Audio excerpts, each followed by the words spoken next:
This is Fearless Leadership with Brendan Keegan, a production of Forbes Books. Conversations with leaders who provide valuable, candid insights from their journeys and share their secrets to what made them successful and fearless.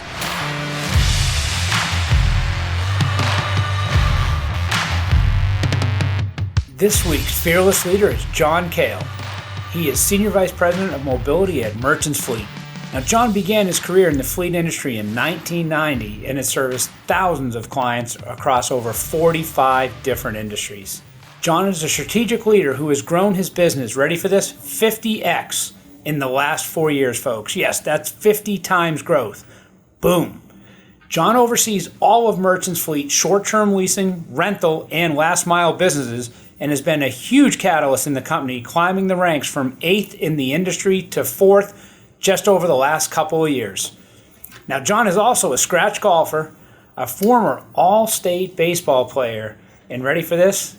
He was inducted into the National Softball Hall of Fame. Now, we're going to have to ask John. I had always thought in high school of softball as a girl sport, but we're going to hear about how he made it into the National Softball Hall of Fame. John, welcome to today's podcast. Oh, thank you, Brendan. Thank you very much for having me. So, I first wanted to just start, John, by congratulating you. When I was reading through your bio, and I know we've had a chance to work together, I saw that you won the Supply and Demand Chain Executive Pro to Know Award last year. It's kind of like the Sports Illustrated of the supply chain industry, wouldn't you say? Well, I'm not sure it's on the Sports Illustrated version, but I think at this point, we worked our way through the supply chain crisis last year and the year before, and it's great to get recognized. So now I had mentioned to our audience that you started in the fleet industry in 1990. What was it that attracted you to this industry? Well, it's kind of a funny story. I didn't really choose it. It chose me. After I came out of college, I had expectations of sitting around for a year or two, but my mother said you can't live here without getting a job and a career. And so I had gone to Merchants and put an application in. Lo and behold, the phone rang that night and I wasn't home, and she was nice enough to accept the job on my behalf. And so 32 years later, I'm still here, I guess. So it chose me. I looked at it as a entry-level position of being a porter and cleaning vehicles and moving vehicles around. But, for me, the challenge was always, how do I do better? How do I improve myself? And, the opportunities came along with the hard work. So pleased to still be here 32 years later and thankful for my mom for accepting the job for me. Yeah, so I just want to clarify a few things for our audience. So your mom accepted the job for you. That's true. And your job was cleaning cars. That's true as well. And now you're Senior Vice President of the fastest growing part of the company. Yeah, I think the cool part of starting at the bottom is you really learned and appreciated all that went into every aspect of the business and not just directing from the top and really understanding and appreciating every level in between. And that's been my progression through my career. Now, do you still live at home with your mom? No, I'm just joking, John. You don't have to No, but I do that. still clean my own vehicle. So, I think some of it stuck with me. All right. I think that's a great story for some of our young listeners out there that, starting, at the bottom, cleaning cars and working your way up to manager, director, vice president, senior vice president, now leading the growth of the company. So as you've been here for a long time, so much has changed in the industry over the course of your time, and probably the biggest might be technology. What are some of the game-changing technologies that you see today and that you see on the horizon? Yeah, I think really the number one that hits both our clients as well as our operations teams is the connected vehicle availability. Being built right into the new vehicles.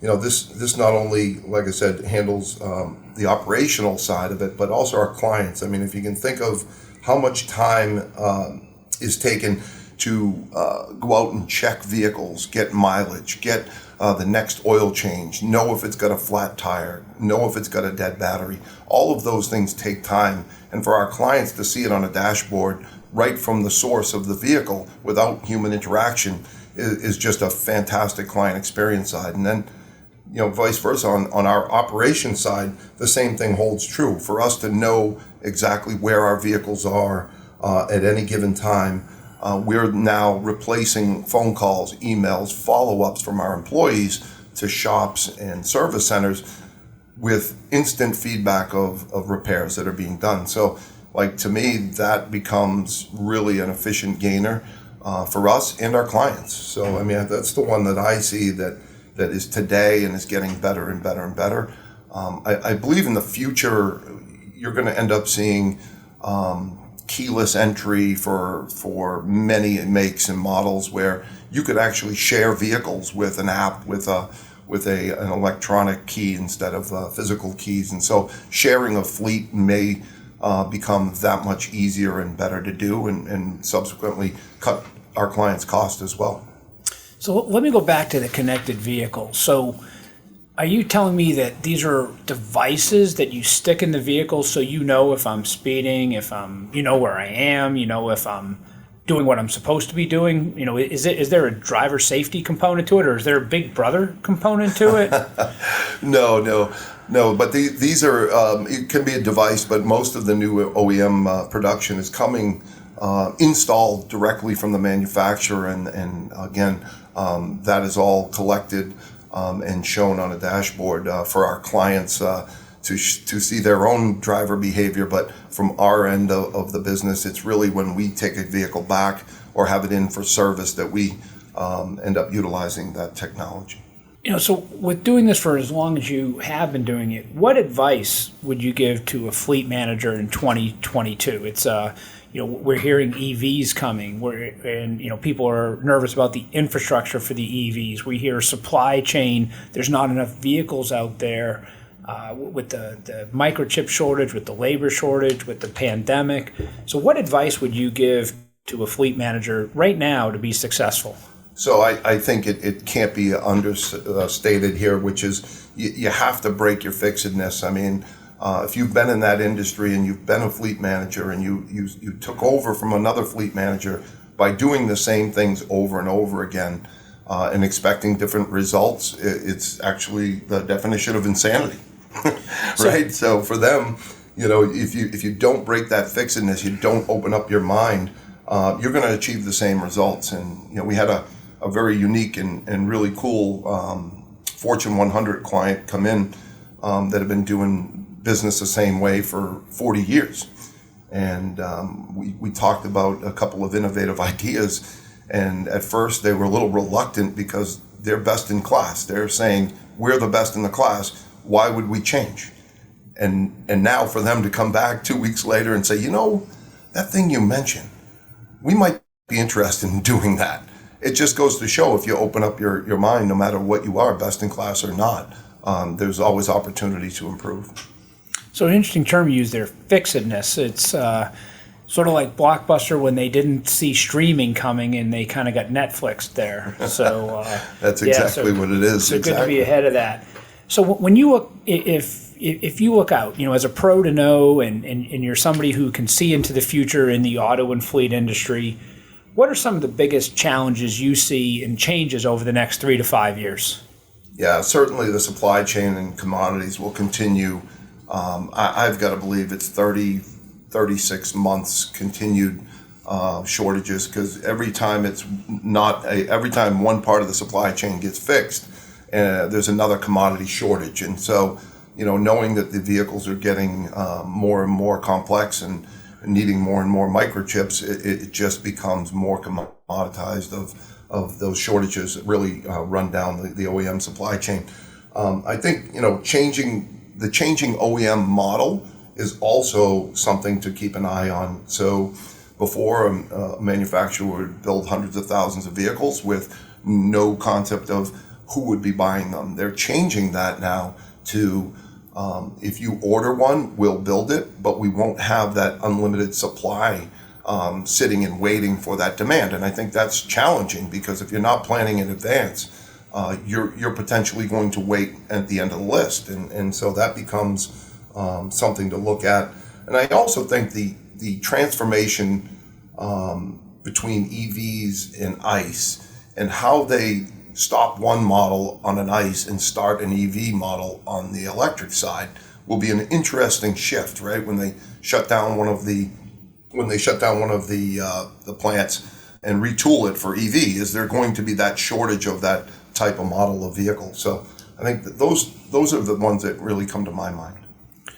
So when we kind of look to the future, we're used to hearing Ford and General Motors and Toyota and Mercedes.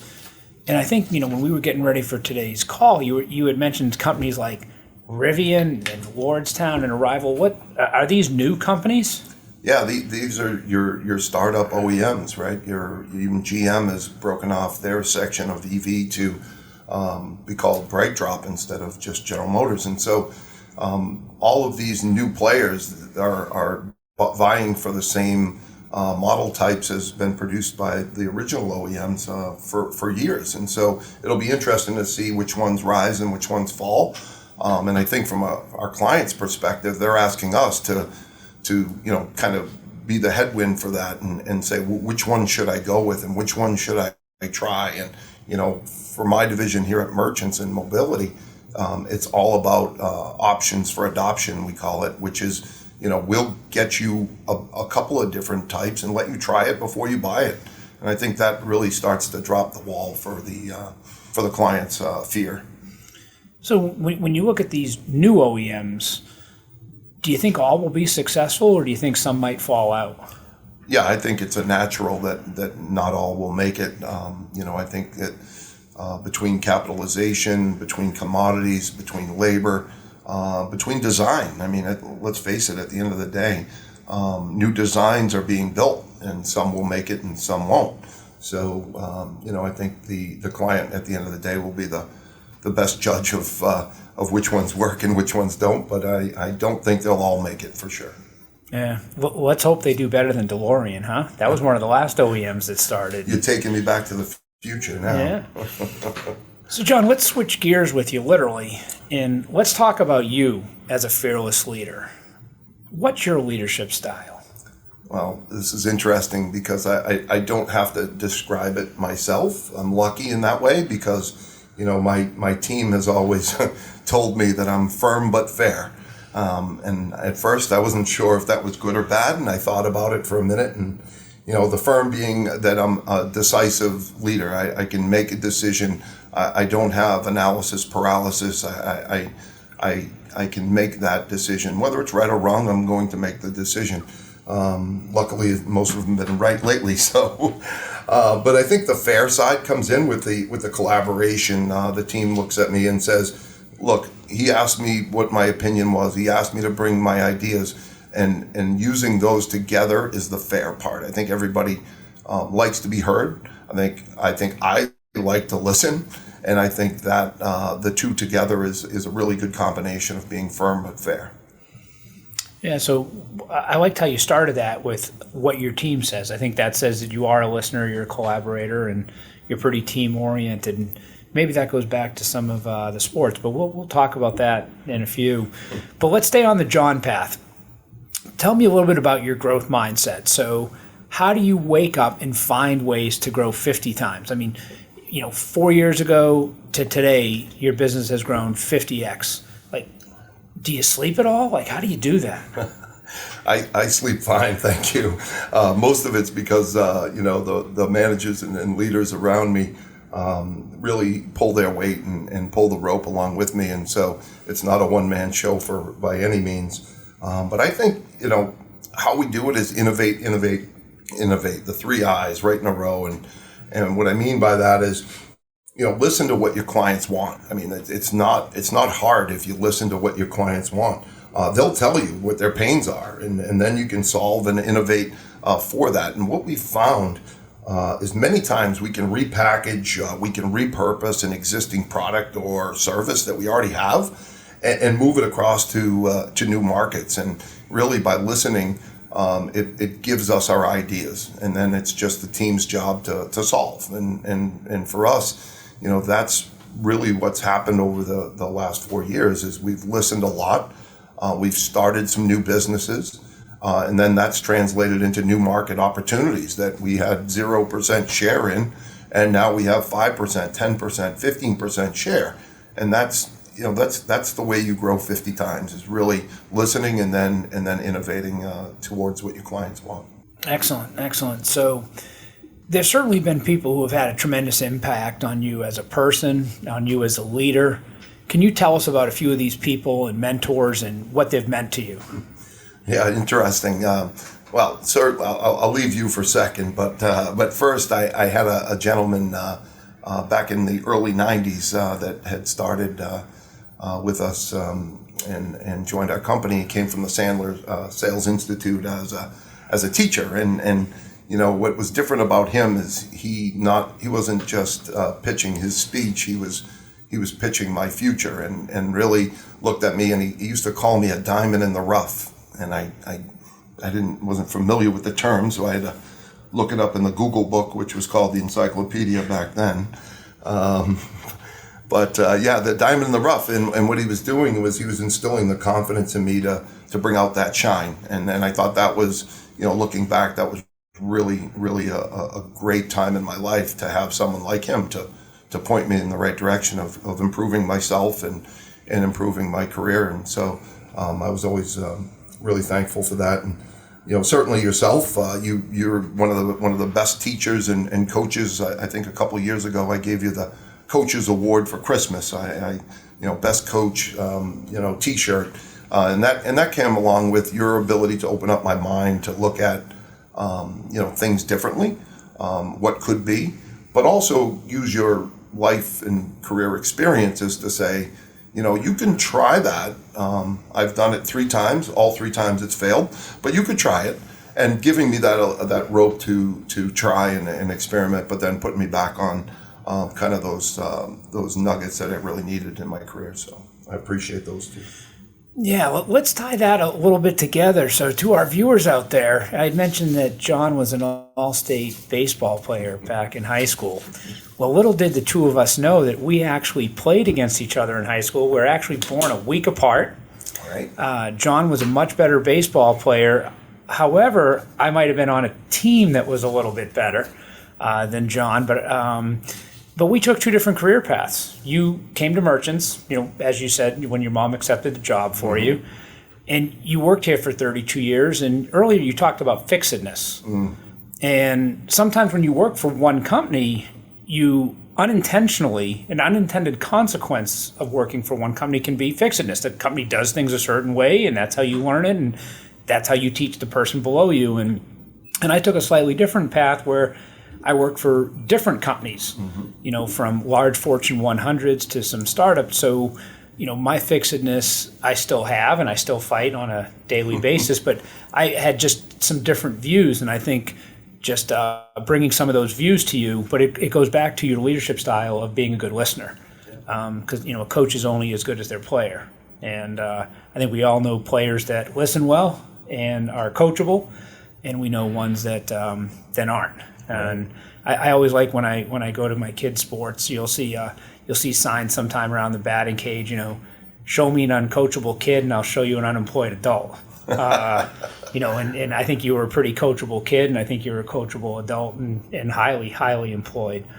Let me just jump in the accolades there for a minute, because somebody was on the other side of the field against us, and it's no surprise probably to the audience that guy was the catcher running the field general running the team, and certainly your CEO style is very similar to the catcher, where you're calling the plays, you're directing the coverages, and at the end of the day you're into every pitch. So that's a little bit about you too. So. Thanks. So let's talk about the John Cail team. So if I'm a new employee and I jump aboard this 50X fast-moving train, I join your team, how do you bring somebody up to speed on your team's culture when everything's moving so fast? How do you bring new employees aboard? Yeah, it's a tough one, right? Because as you're going so fast, you really sometimes lack that training program where you can sit somebody aside and off the field for 6 months or a year and say, when you're ready, we'll bring you in. What we've done is really lots of shadowing, lots of job shadowing, where we'll bring the person in with a partner and a buddy and a shadow, and run that for 3 or 4 months while they're getting acclimated to their role. But also, what we do is we expose them to different meetings that are not necessarily in their function with our other leaders in the company. And this allows them to see the bigger picture of what's going on, because sometimes people get pigeonholed into a certain role and they don't know how it fits into the big picture. And so we've included them into our team meetings across the business so that they can see the whole picture. But yeah, you're right. I mean, it's a little bit of baptism by fire, a little bit when you're going really fast. So we try to give them a buddy and a mentor to hang on to and bring them along at the speed. And I think there's certain people that like that and other people that don't, and we find roles for each. So it seems like you're really hitting a great stride with your company and your career, with your leadership. What do you do as a person and as a leader to continue to grow and develop?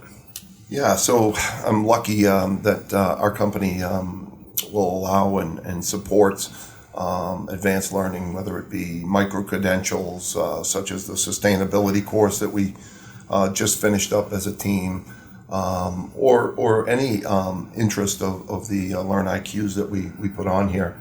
But I really watch and listen to the industry news. I read the newsletters religiously as they come out, and it's not just fleet industry, it's auto industry, it's EV, it's electrify, it's charge, it's for that matter, I'm a big subscriber to Bloomberg and MSNBC, and I love watching all things financial, and I think that gives me a broader picture, not just in the auto industry, but I enjoy that a lot. So, information, reading, going back to school, even at this point in your career on a regular basis, it's impressive. I can see why you continue to grow the way you do. So you could have done all that reading, you could have done all that schooling, you could have been prepared for anything. And if you think of the last 3 years, I don't know if anything could have prepared you for COVID-19. I mean, the biggest societal challenge, hopefully, of not only your life, but your kids' lives. Right. And then as that continues to go on, you get hit with the microchip and then the supply chain shortage. How were you able to handle those when there was no training, there was no previous experience, there was no course you could take, there was no article you could read that said, hey guys, I got it, this is what we're supposed to do. How were you able to handle these huge manufacturing and societal challenges with the pandemic? Yeah, so I like you said, there's no playbook for it, but what there is a plan and then a pivot and an iteration.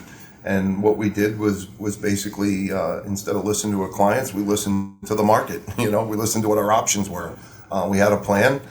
We came off that plan. I'll give you an example. We were returning our vehicles every 12 months. We had to pivot from that. We had to go to 18 months. And now I think even this year, I think we're pivoting towards 24-month keep, which is, it's driving up our operational resources by having to maintain vehicles longer, and some are out of warranty, and that's just what you have to do. There's a choice. You can either do that, pivot, or you can hide and shrink, and that's not what we're going to do. So again, we plan for it, we iterate, we pivot, we change, we think, we replan again, and we take all those aspects into play. And like you said, COVID's no different than what we're seeing today from an inflationary period or cost of capital increase. It's just another curveball, to use the baseball analogy. So when you think of those challenges and you look to the future, what challenge do you see next? Yeah, I think really it's that inflationary pressure that's going on. I think the cost of capital is something that has to be dealt with, right? I mean, nobody likes to go to their clients and say, I'm sorry, but your prices are going up. Nobody likes it, but it's just part of what you can do. And, I feel like when we tell our clients our price is going up, I feel like we've done everything to mitigate that on our side as we can, and not just jump on the Me Too train to say, hey, everybody's raising their prices, so you're yours are going up. It's everything we can do to maintain our cost structure and make sure that we're doing our best. So, John, thanks for sharing what you see as the next challenge. But, I've been doing my own research, and I've kind of looked up, and I don't know if you know that we're on the verge of the next great pandemic. I don't know if you've heard about this. I have not. Tell me about it. Yeah, so I was looking it up, and it was on Google and Wikipedia. It was Primnesia. And Primnesia is really hitting all across the globe, especially in the United States, where Primnesia is when you get home at night and there's a box on your doorstep. You kind of look at it and you go, what is that? Right. Primnesia. It's an Amazon Prime gift, and you're trying to remember, what is it? What did I order? And I know my son and I, we play it nightly. And last night it was dog food. He was a little disappointed that it was dog food, but the dogs weren't. They were very happy. Primnesia, I love it. Primnesia, it's hitting. It's a big wave. I love it. So, kind of flipping back here to putting you in the advisory chair, what advice would you give to our listeners today as they embark on facing their biggest challenges today and in the future, in life, in business, professionally, personally? What advice would you give as a fearless leader to people as they face challenges? Yeah, I don't think this is magic by any stretch, but really it's about planning, it's about iterating, it's about pivoting, it's about reevaluating, and then staying flexible, right? And whatever flexible means in terms of the challenge, you have to be able to plan for it. You have to be able to iterate again, reassess, and then check yourself and replan again. And so staying flexible, I think, is the ultimate equalizer for any business and any challenge. It can be overcome. It may take you 2 or 3 times to get after it and make that change, but honestly, it's about flexibility in the way you think, the way you act, and again, just being okay with making those changes. I think is really something that everybody can benefit from. So I got one last question for you. What's the most enjoyable part of your job? I've been asked this a little bit differently in the past, and mostly from interviewing candidates that are looking for positions with merchants. They've asked me over the years, John, you've been here a long time. Why do you stay? Why do you stay? And I tell them the same thing every time. Honestly, my career has been an entrepreneurial dream, and what I mean by that is I've always had the backing of the company to develop a business plan, to execute on that business plan, to iterate on my own business plan and change, but utilize the company's capital to do so. And so it's like owning your own business with somebody else's capital is the most enjoyable part. And I think the part where we may need quite a bit of capital to do a project, and not being told no because we don't have it, but being told, let's start it, let's go for it, let's assess it, and then we'll expand on it, I think has been the best part of my job for sure, not having those roadblocks. So, well, having the opportunity to work with you over the past little bit, I think the most enjoyable part that I see for you is the annual company softball game, where you are the general manager, you're the head coach, you set it up. I think that's the happiest day of the year for you every year. You're out there, you're in your element, and I kicked off saying that you were in the National Softball Hall of Fame, and I think when you take batting practice before the game, it's like watching the Harlem Globetrotters out there. It's a little bit of a sideshow, and everyone gets pretty excited. But I think that just kind of is you bringing your whole self to the office and letting people experience the entire John Cail show. Yeah, it's a great event, and something that I think everybody looks forward to every year. And I think we're the only company softball game that has 3 teams play against each other in one game. There's not enough room on the scoreboard, but everybody wants to play, so we try to get as many people involved as possible. Well, thank you, everyone. This is John Cail of Merchants Fleet. He is the Senior Vice President of Mobility Services. He oversees all of Merchants Fleet short and long-term leasing, their rental, and their last mile businesses, and has been a huge catalyst for the company climbing the ranks from 8th in the industry to 4th over just the past couple of years. He's a strategic leader who has grown his business 50 times in the last 4 years, and he's somebody that we all can certainly learn from. John, thank you for joining us today. Well, thanks for having me, Brendan. I appreciate it. And that wraps up today's episode of Fearless Leadership.